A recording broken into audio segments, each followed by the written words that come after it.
اور ان سے دنیا کی زندگی کی مثال بھی بیان کر دو کہ وہ ایسی ہے جیسے پانی جسے ہم نے آسمان سے برسایا تو اس کے ساتھ زمین کی پیداوار مل کر نکلی، پھر وہ چورا چورا ہو گئی کہ ہوائیں اسے اڑاتی پھرتی ہیں،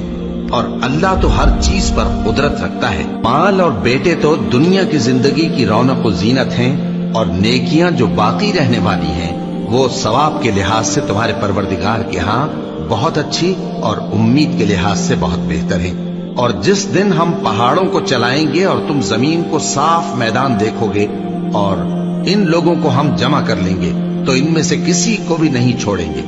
اور سب تمہارے پروردگار کے سامنے صف باندھ کر لائے جائیں گے۔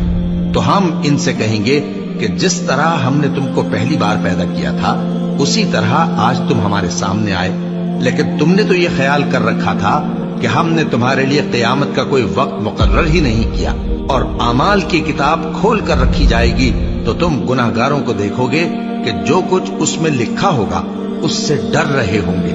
اور کہیں گے ہائے شامت، یہ کیسی کتاب ہے کہ نہ چھوٹی بات کو چھوڑتی ہے نہ بڑی کو، کوئی بات بھی نہیں مگر اسے لکھ رکھا ہے، اور جو جو عمل کیے ہوں گے سب کو حاضر پائیں گے، اور تمہارا پروردگار کسی پر ظلم نہیں کرے گا۔